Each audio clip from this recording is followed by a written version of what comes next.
여러분과 함께 감사합니다. 하나님께서 오늘 우리에게 주시는 말씀 창세기 15장 1절에서 5절 말씀입니다. 우리 함께 말씀 읽겠습니다. 이후에 여호와의 말씀이 환상 중에 아브라함에게 임하여 이르시되 아브라함아 두려워하지 말라. 나는 내 방패요 너의 지극히 큰 상급이니라. 아브라함이 이르되 주 여호와여 무엇을 내게 주시려 하나이까? 나는 자식이 없사오니 나의 상속자는 이 다메섹 사람 엘리에셀이니이다. 아브라함이 또 이르되 주께서 내게 씨를 주지 아니하셨으니 내 집에서 길린 자가 내 상속자가 될 것이니이다. 여호와의 말씀이 그에게 임하여 이르시되 그 사람이 내 상속자가 아니라 내 몸에서 날 자가 내 상속자가 되리라 하시고 그를 이끌고 밖으로 나가 이르시되 하늘을 우러러 무뼈를 셀 수 있나 보라.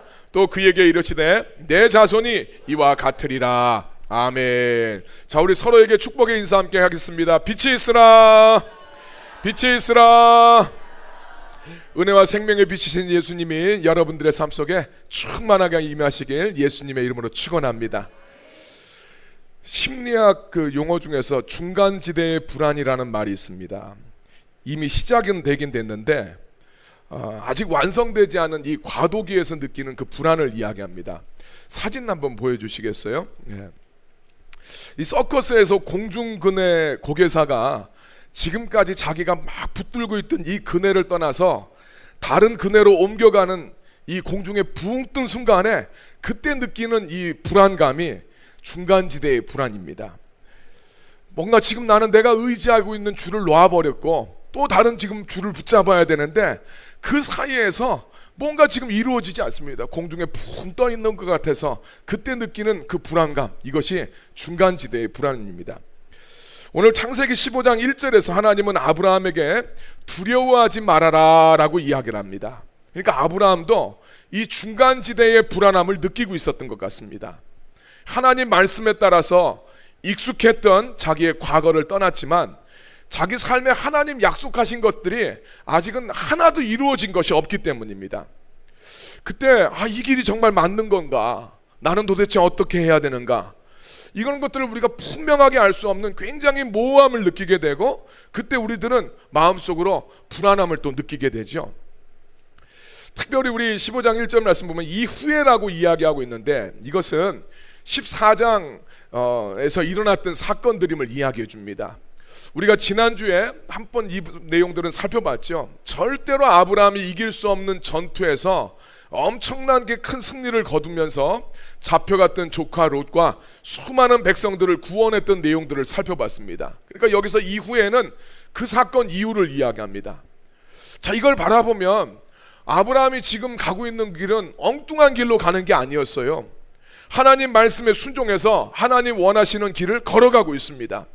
그뿐만 아니라 도저히 이길 수 없는 전투에서 하나님 함께 하셔서 엄청난 승리를 거두고 또 그것 때문에 사람들이 환호하고 몹시 아브라함을 부러워하는 가운데 남들이 봤었을 때는 참 성공적인 삶을 사는 것 같고 잘 나가는 것 같은데 아브라함 마음속에서는 불안함이 있었다라는 이야기예요. 하나님과 아브라함의 대화를 살펴보면 이 아브라함의 두려움이 중간지대의 불안에서 비롯되었다는 것을 우리가 더 분명하게 알 수 있습니다. 하나님께서 너 두려워하지 말아라. 내가 네 방패가 돼줄 거고 네가 받을 지극히 큰 상급이라고 말씀하셨을 때 그때 아브라함의 입에서 툭 튀어나온 말이 뭡니까? 15장 2절 말씀을 보면 아브라함이 하나님 앞에 그럽니다. 하나님, 저한테 무엇을 주시려고 하십니까? 그러면서 저는 자식이 없습니다. 이렇게 대답을 합니다. 하나님은 아브라함에게 큰 복을 주시겠다고 하시는데 아브라함이 하는 말은 하나님, 저는 자식이 없어요. 이 이야기를 하고 있습니다. 큰 민족을 이루게 해주시겠다는 그 약속을 믿고 가나안 땅까지 왔는데 아브라함의 현실은 지금 자식이 없습니다. 하나님의 축복은 있고 약속은 있는데 현실에서는 이루어진 게 없으니까 굉장히 불안하고 답답한 거죠. 우리가 창세기 지금 이 15장 전까지 살펴보면 이미 여러 번 하나님은 많은 자손과 가나안 땅을 주겠다고 아브라함한테 약속을 하셨습니다. 근데 아브라함의 현실을 보면 큰 민족은 고사하고 아들 하나 없는 거예요. 자식이 한 명도 없습니다. 가나안 땅 전체를 주겠다고 했는데 아브라함이 소유한 땅은 땅 한 평이 없어요. 여러분, 우리도 신앙생활하면서 이런 중간지대의 불안함을 안고 살아갈 때가 있지 않습니까?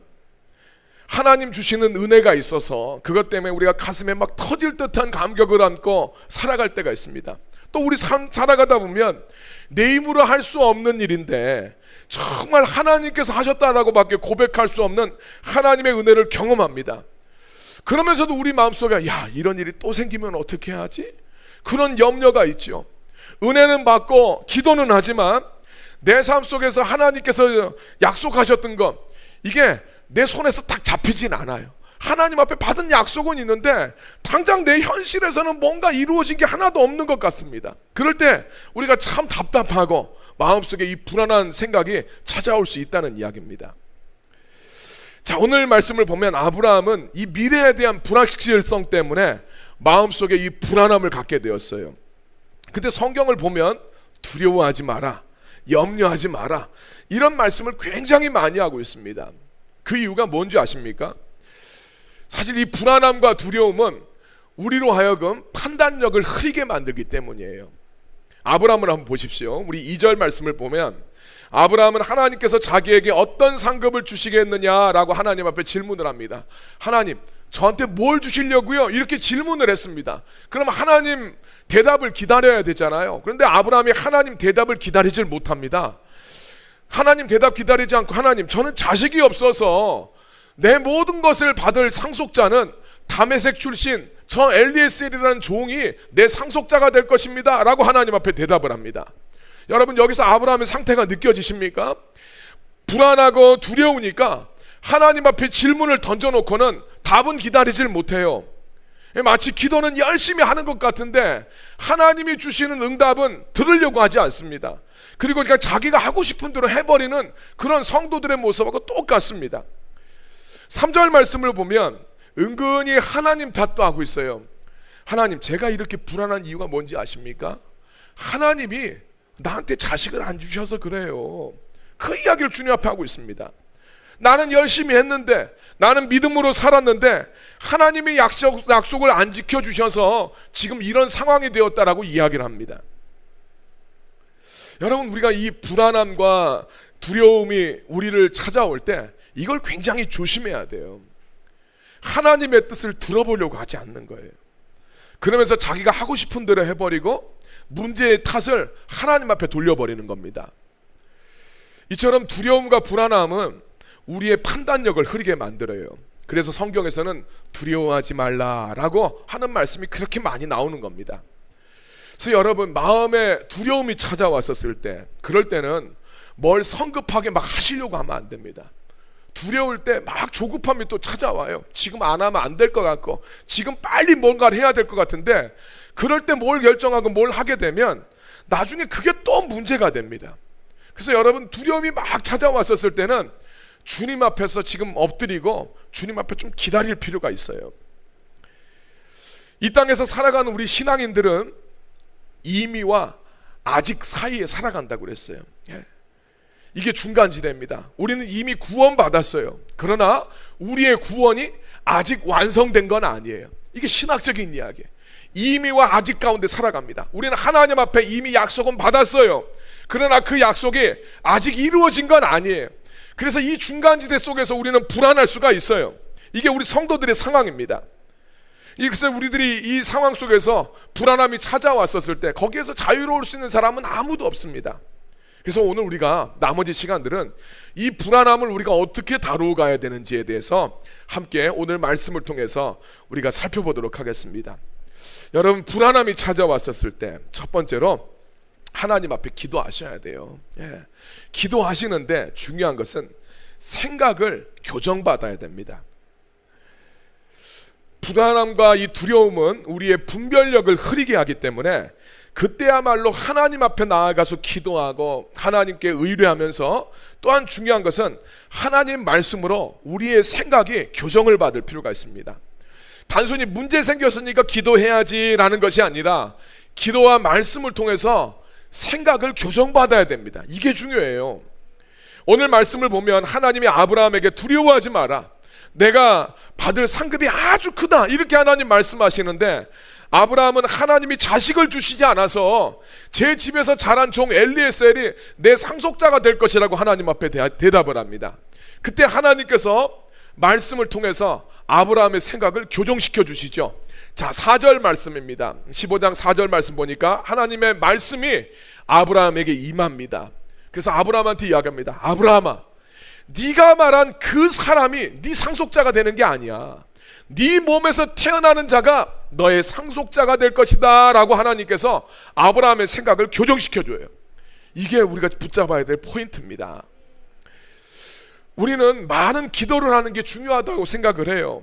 기도 많이 하는 건 좋은 일입니다. 그런데 어떤 기도냐 하는 것이 훨씬 더 중요해요. 내가 원하는 것을 매일마다 빠짐없이 싹 다 말씀드리면 내 기도가 성공했다라고 우리 말할 수 있을까요? 여러분, 우리 기도에 대한 비유 중에서 기도는 호흡이라는 말을 하잖아요. 호흡을 할 때는 들이마시는 숨이 있고 내쉬는 숨이 있어요. 숨을 내쉬기만 하면 여러분 삽니까? 아니잖아요. 들이마시기도 해야 돼요. 내 안에 가득 찬 불안과 염려, 또 나의 바람들을 하나님 앞에 쏟아내는 것이 우리가 내뱉는 날숨이라면, 세미한 음성을 듣고 약속의 말씀을 내 영혼에 채워 넣는 것은 들숨이라고 할 수가 있어요. 내 뜻만 주님 앞에 막 쏟아내고 하나님의 말씀을 듣지 않으면 영적으로는 질식할 수밖에 없습니다. 그건 호흡이 아니에요. 우리가 아무리 간절히 기도해도 하나님 뜻에 합당하지 않으면 하나님은 그 기도를 들어주지 않습니다. 여러분, 사랑하는 자녀가 아무리 사랑스럽다고 해도 그 아이한테 합당하지 않은 것은 줄 수가 없습니다. 서너 살 아이가 카타 나를 달라고 하는데 그거 줄 부모님이 어디 있습니까? 그렇기 때문에 먼저 하나님의 뜻에 맞는 기도를 해야 되고, 하나님의 뜻에 맞는 기도를 하려면 먼저 주님의 뜻을 우리가 알 필요가 있어요. 그래서 그런 말씀을 종종 드렸습니다. 말씀과 기도가 같이 가야 된다. 말씀과 기도가 같이 가야 된다. 말씀 생활이 이루어져야 기도 생활도 제대로 이루어지는 거예요. 말씀 없는 기도 생활은 맨날 뭐 하겠습니까? 내 원하는 것만 줄줄줄줄 주님 앞에 말씀드려요. 제가 새벽 예배에 참석하시고 곧바로 출근하시는 분들한테도 그런 말씀 드립니다. 아무리 바빠도 주기도문 마치고 벌떡 일어나서 가지 마시고 5분이라도 앉아서 들었던 말씀을 자기의 기도의 내용으로 바꾸어서 기도를 하시고 가시라고 제가 말씀을 드립니다. 그 이유는 하나님 말씀을 통해서 내 생각이 교정돼야 되기 때문이에요. 말씀 없이 기도만 하면 맨날 자기 원하는 것만 읊어대게 돼 있어요. 근데 여러분 정말 아셔야 됩니다. 내 정성보다 훨씬 중요한 것은 하나님 뜻에 합당한 기도예요. 어떤 분들은 기도하면서 결정했는데 왜 이런 일이 벌어졌는지 모르겠다라는 이야기를 할 때가 있습니다. 이것은 좀 풀이해 보면 하나님 앞에 하나님 잘 되게 해주세요 라고 기도를 했으니까 잘 돼야 됩니다. 그런데 잘 안 되니까 이게 어떤 일입니까? 라고 이제 의문을 제기하는 거죠. 근데 여러분, 우리 정말 기도하면서 결정했다는 것은 하나님 응답을 받았다는 이야기예요. 하나님 응답을 받아도 어려움이 올 수가 있어요. 그럴 때는 어떻게 해야 됩니까? 응답 받았으니까 밀고 나가야죠. 기도하면서 결정했는데 왜 이런 어려운 일이 발생했는지 모르겠다. 우리가 그랬었을 때 먼저 확인을 해봐야 됩니다. 하나님의 뜻을 내가 정말 확인한 게 맞는가? 하나님 그러라고 하신 것이 맞는가? 라고 해야 됩니다. 그리고 정말 하나님의 뜻을 확인한 것이 맞다라면 밀고 나가야 되고, 기도의 방향도 거기로 가야 돼요. 하나님, 이것을 밀고 나갈 힘을 내게 더해 주십시오. 그렇게 기도해야 되는 거예요. 여러분, 우리가 신앙생활을 잘한다는 것은 하나님의 말씀으로 인해서 우리 안에서 생각의 교정이 일어났었을 때 그게 신앙생활을 잘하는 겁니다. 우리 40일 말씀 양육할 때 각자의 기도의 제목들을 처음에 다 가지고 시작을 하죠. 다 적어내게 만듭니다. 어떤 기도의 제목들이 있습니까? 이거 적어내서 합니다. 근데 은혜 받는 사람의 특징이 뭡니까? 그 특징은 자기중심적이던 기도의 제목들이 이 40일 말씀 양육하면서 기도의 제목들이 바뀌는 거예요. 전에는 나의 바람, 나의 이기적인 것, 이 육신적인 것들만 구했다면 은혜 받은 성도는 하나님의 말씀에 생각이 교정되어져서 하나님 원하시는 것을 구하게 되어 있어요. 여러분들의 삶은 좀 어떻습니까? 말씀과 기도 속에서 여러분들의 생각이 교정되는 일들이 일어나고 계십니까? 어떨 때 그런 이야기를 들을 때가 있죠. 신앙생활이 요즘 참 재미없다, 무미건조하다, 재미없다, 이렇게 느껴지는 그 이유 무엇 때문인지 아십니까? 말씀하시는 하나님을 경험하지 못하기 때문이에요. 말씀하시는 하나님을 경험하지 않는데 사실은 그 음성을 들으려고도 생각하지 않는 것, 기대가 없어요. 하나님 음성을 듣지도 못합니다. 신앙생활은 그냥 인간의 종교 행위에 머물러요. 하나님과 관계 가운데 살아가야 되는데 하나님이 온데간데 없어요. 나의 종교 씨름으로만 하고 있습니다. 그냥 신앙의 어떤 경력 가지고 하고 있어요. 지금까지 해왔던 거, 테니스 치는 사람들 20년 테니스 쳤다, 그 구력 가지고 테니스 치듯이 그냥 나 몇 년 예수님 믿었다라는 그 구력 가지고 신앙생활 하는 겁니다. 재미가 없습니다. 그래서 여러분, 예배가 중요해요. 예배를 통해서 하나님께서 나에게 주시는 말씀을 들어야 됩니다. 여러분, 큐티도 중요한데 예배와 같이 가야 돼요. 우리들의 큐티라는 것 자체가 얼마나 자의적으로 흘러가기 좋습니까? 성경적인 체계적인 신학적인 지식이 있는 것도 아니고 내 식으로 보는 건데 큐티를 만능으로 여기시면 안 돼요. 그래서 말씀을 듣고 말씀에 따라서 내 큐티 생활도 그 방향을 잡으면서 가셔야 됩니다. 그래서 중간지대를 살아가면서 그 불안함이 찾아왔었을 때 하나님의 말씀을 통해서 또 기도를 통해서 내 생각을 교정을 받고 하나님의 인도하심을 받게 되길 주의 이름으로 축원합니다. 두 번째, 두려움이 몰려올 때는 우리의 시각이 좁아지기 쉬워요. 그때 자꾸 넓은 시야로 바라볼 필요가 있습니다. 내 마음속에 두려움이 찾아오게 되면 우리의 모든 행동과 생각은 자꾸 자기 생각 안으로 자꾸 좁혀지게 됩니다. 아브라함과 같은 경우 어떻겠습니까?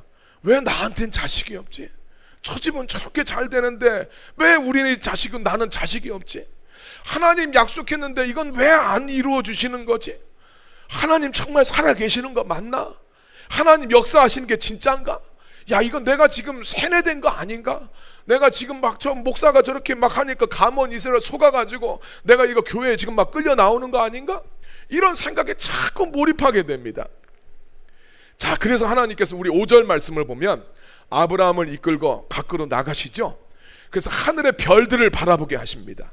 그래서 하나님이 아브라함한테 물어보시죠. 야, 너 하늘의 저 별들의 숫자를 네가 셀 수 있겠냐?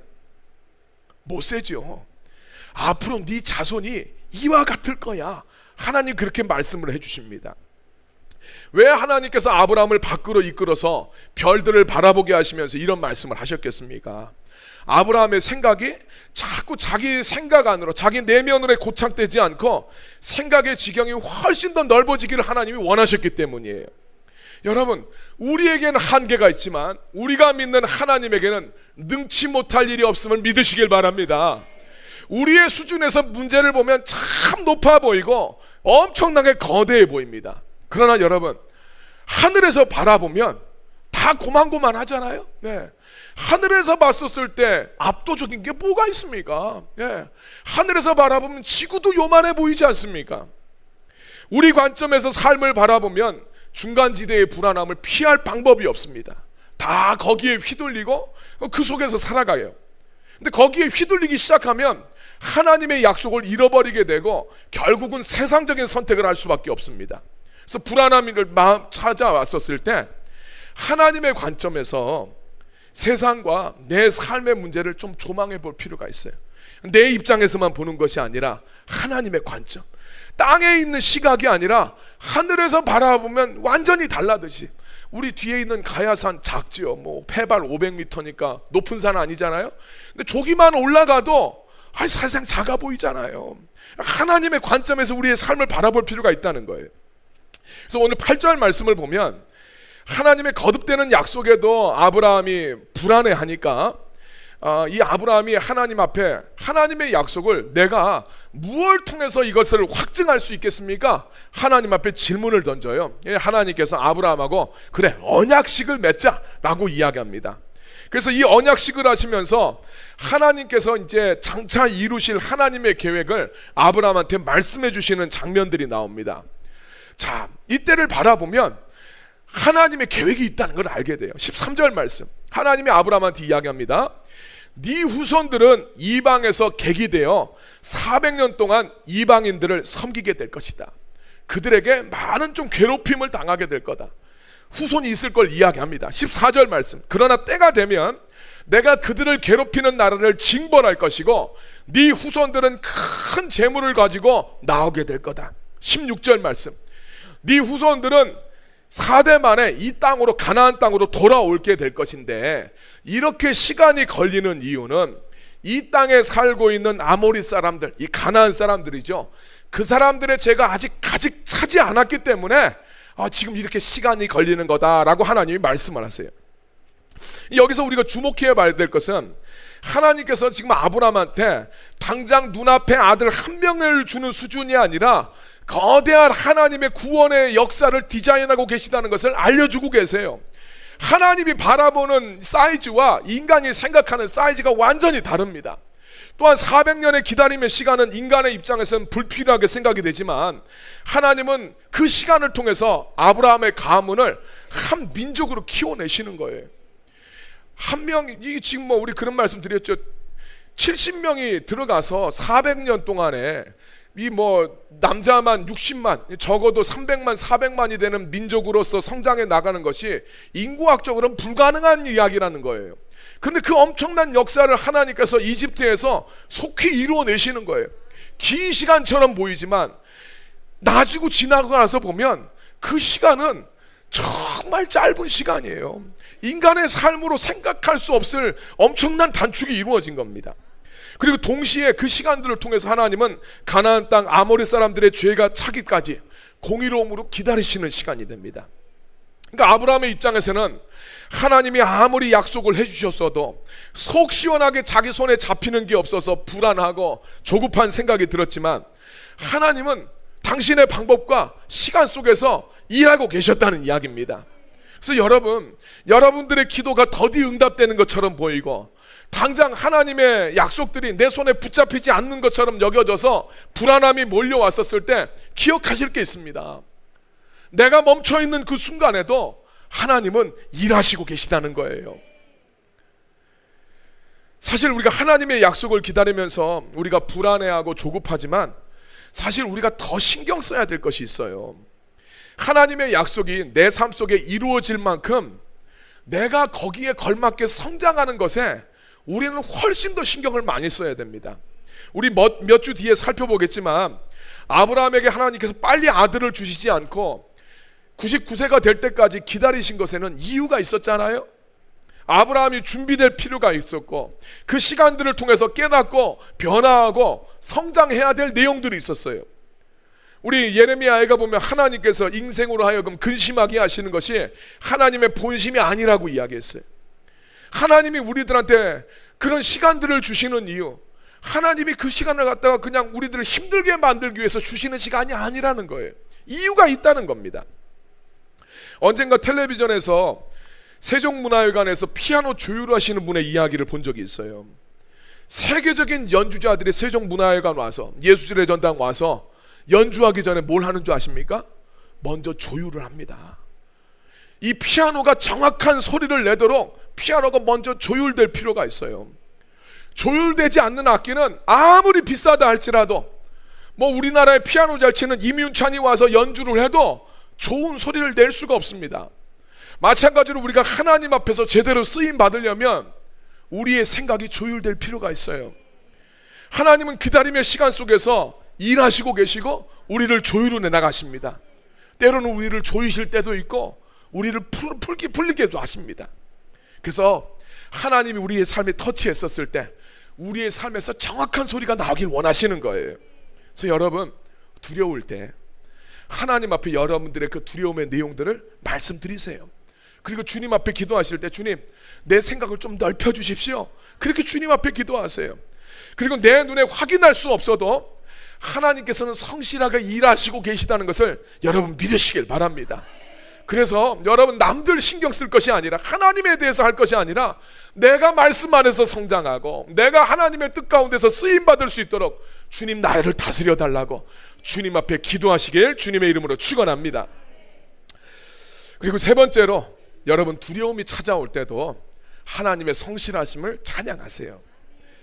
우리가 이 중간지대의 불안함을 이겨내기 위해서는 결국은 하나님의 그 선하심, 하나님의 성실하심을 신뢰할 필요가 있어요. 오늘 말씀에서 하나님은 불안해하기도 하고 두려워하는 이 아브라함에게 확신을 주시기 위해서 하나님이 약속을 반드시 이루시겠다는 징표로 아브라함과 언약식을 하시게 됩니다. 우리 10절 말씀을 보게 되면, 당시에 언약식을 맺을 때는 동물을 제물 삼아서 두 쪽으로 탁 쪼개 놓습니다. 두 쪽으로 쪼개 놓고 양쪽으로 벌려서 마주보게 놔두는 거예요. 그리고 언약을 맺는 이 당사자들이 그 쪼개진 짐승 사이를 같이 지나갑니다. 그러면서 언약을 맺는 거예요. 이 언약식의 의미는, 내가 이 언약을 지키지 않으면 이 죽어서 쪼개진 짐승들처럼 내가 쪼개짐을 당하겠다라는 맹세의 의미로 이 언약식을 행했습니다. 자, 아브라함은 하나님과 이 언약식을 하기 위해서 제물을 쪼개서 딱 준비하고 하나님을 기다리고 있습니다. 12절 말씀을 보면, 해질녘이 되었는데 하나님이 아브라함을 깊이 재우시죠. 그리고 17절을 말씀을 보게 되면, 해가 져서 완전히 어둡게 되었었을 때 하나님은 횃불로, 불타는 횃불로 쪼개진 이 고기 사이를 하나님 혼자 지나가시면서 언약을 맺으시게 됩니다. 자, 이게 무슨 말입니까? 하나님은 아브라함이 하나님의 약속을 확신하지 못하고 불안해하니까 아브라함과 언약식을 맺으면서 확신을 주길 원하셨는데, 정작 이 언약식을 맺으실 때 하나님은 아브라함을 재우시고 하나님만 혼자 제물 사이를 지나가시면서 언약을 맺으셨다는 거예요. 그러니까 이 말은 뭐냐면, 하나님이 아브라함하고 맺으시는 언약에 대한 책임은, 이 쪼개지는 책임은 아브라함이 지는 것이 아니라 하나님이 혼자 다 감당하시겠다는 이야기입니다. 하나님이 이렇게 하신 이유가 있죠. 하나님은 아브라함과 그의 후손들이 하나님의 언약의 파트너로서 성실하지 못할 걸 이미 알고 계시는 거예요. 아브라함뿐만 아니라 아브라함의 후손들도 하나님 앞에 약속하지만 약속한 대로 못 사는 인간들인 걸 주님이 아신다는 거예요. 자격이 안 되는 걸 알고 있어요. 언약에 충실하지 못할 걸 하나님이 알고 있습니다. 그래서 아브라함을 재워요. 하나님만 그 사이를 지나가시면서 네가 지키지 못하는 이 언약에 대한 책임도 내가 감당하겠다는 겁니다. 그래서 하나님이 이 언약의 근거에서 인간이 하나님 앞에 성실하지 못하고 충성하지 못해서 저주받아서 인간이 쪼개져야 되는데, 예수님이 대신 저주받고 십자가에서 죽으심으로써 우리 인류를 구원하시게 되죠. 그래서 하나님의 이 언약, 아브라함과 맺었던 횃불 언약을 이 예수님을 통해서 성취하시는 것을 성경을 통해서 우리가 보게 됩니다. 자, 우리는 이렇게 하나님께서 아브라함을 재우시고 혼자 제물 사이로 지나가신 이 하나님을 보면서 우리 자신을 좀 살필 수 있어야 돼요. 우리가 의롭거나 합당해서 하나님의 자녀가 된 것이 아니라는 구속사적인 시각을 가져야 됩니다. 그리고 더 나아가서 오늘 우리들의 삶에서도 이 말씀을 그대로 적용해 봐야 돼요. 우리의 구원의 문제뿐만 아니라 우리의 삶에서도 이 말씀을 그대로 생각을 해봐야 됩니다. 우리는 하나님의 약속이 내 손에서 확인되지 않으니까, 내가 확인할 수 있는 것으로 하나님의 약속이 붙잡히지 않으니까 불안해하고, 또 하나님이 약속은 해주셨는데 내가 원하시는 방법과 내가 원하시는 때에 이루어 주시지 않아서 지금 내 삶이 불안하다고 이렇게 말하는 아브라함처럼 하나님 앞에 불평할 때가 있어요. 그러나 정말 나는 그러면 하나님 앞에 성실했다고, 나는 하나님 앞에 충성했다고 자신 있게 말할 수 있냐는 거예요. 여러분, 솔직하게 한번 생각해 보십시오. 우리들의 삶을 바라봤었을 때 만족스럽지 않은 것이 다 있잖아요. 그런데 그런 것을 하나님 앞에 불평할 만큼 나는 하나님 앞에 100% 성실했다고 자부하실 수 있습니까? 나는 하나님 앞에서 하늘을 우러러 한 점 부끄러움이 없다고, 내 인생은 그런 부끄러운 게 없이 없다고 하나님 앞에 여러분 말씀하실 그런 정말 자신 있습니까? 그리고 내 삶 속에 만족스럽지 않은 것이 그게 하나님 때문이라고 여러분 하나님 탓을 할 수 있습니까? 여러분들은 뭐라고 대답하실지 모르겠지만 저는 하나님 앞에서 할 말이 없습니다. 아쉽지 않은 것이 없어서가 아니라 주님 앞에 그런 말씀을 드릴 면목이 없습니다. 오히려 아브라함을 재우시고 홀로 재물 사이를 지나가신 하나님의 은혜가 우리들의 삶에도 충만하게 흐르고 있다는 것을 고백하지 않을 수가 없잖아요. 우리는 하나님 앞에 성실하지 못할 때가 너무나 많지 않습니까? 그런데 우리의 삶을 가만히 들여다보면 하나님의 성실하심과 하나님의 자비하심과 은혜와 사랑이 우리의 허물 또 다 감싸고 있고, 우리의 실수에도 불구하고 하나님이 우리를 보호해 주시고, 우리의 죄악에도 불구하고 하나님이 얼마나 우리를 너그럽게 대해 주셨는지 우리가 부정할 수가 없다는 것을 알고 있습니다. 하루하루 살아가는 것, 순간순간 살아가는 것, 주님의 은혜의 손길 아니라 어떤 것으로 우리의 삶을 갖다 설명할 수 있겠습니까? 만약에 우리가 하나님의 선하심과 이 성실하심을 정말 인정할 수밖에 없다면 여러분, 하나님 앞에 감사와 찬양을 드리세요. 마음속에 두려움이 찾아오더라도, 내 삶에 바라보는 것들이 나한테 만족스럽지 않더라도 하나님 앞에 감사와 찬양을 돌리세요. 그리고 하나님 앞에 그 감사하는 마음, 찬양하는 마음을 마음으로만 갖지 마시고 여러분, 예배를 통해서 나타내세요. 예배가 여러분들의 감사함의 고백이에요. 여러분들 예배에만 머무는 것은 이 지금 세팅된 예배만이 예배가 아니라 여러분들의 사역도 예배예요. 주님의 교회에서 주님을 섬기는 것, 이것이 우리의 감사와 찬양의 고백이죠. 내가 주님 앞에 섬기는 것으로서 구원을 얻어내는 게 아니잖아요. 자격 없는 나를 구원해 주신 주님의 은혜에 감사하면서 드리는 것이 예배이고, 그 은혜에 감사하면서 우리가 교회에서 행하는 것이 우리의 사역 아닙니까? 주님 앞에 그렇게 표현해 드리세요. 이것이 이 중간지대의 불안함에 휘둘리지 않고 승리할 수 있는 비결이 됩니다. 오늘 우리가 세상 속에서 하나님의 백성으로 살아가면서 필연적으로 겪을 수밖에 없는 중간지대의 불안함, 어떻게 이겨낼 수 있는가 함께 나눴습니다. 첫 번째, 불안할 때 기도하세요. 기도하시는데 하나님 앞에 내 소원 말씀드리는 것이 기도 성공이 아니라 하나님의 말씀을 통해서 내가 교정받아야 된다, 하나님의 음성을 들어야 된다, 이것을 기억을 하시고, 두려움 가운데 시각을 넓히세요. 두려울 때 자꾸 자기 안에서만 생각하지 마시고 하나님의 때와 하나님의 방법이 있다, 하나님을 신뢰하세요. 그리고 하나님 걱정하지 말고 내가 성장하자, 내가 말씀 속에 다스림 받자, 내가 주님 앞에 순종하자, 여러분 그렇게 생각하시고, 또 삶이 만족스럽지 않았었을 때 내 죄와 허물을 생각하면 불평할 게 없어요. 삶을 쳐다보면 다 감사할 거예요. 그래서 하나님 찬양하시고 주님 앞에 예배하고 섬기시면서 여러분들의 삶이 하나님 앞에 올려드리는 거룩한 예배가 되고 또 하나님을 기쁘시게 할 수 있는 여러분들이 되시게 우리 예수님의 이름으로 축원합니다.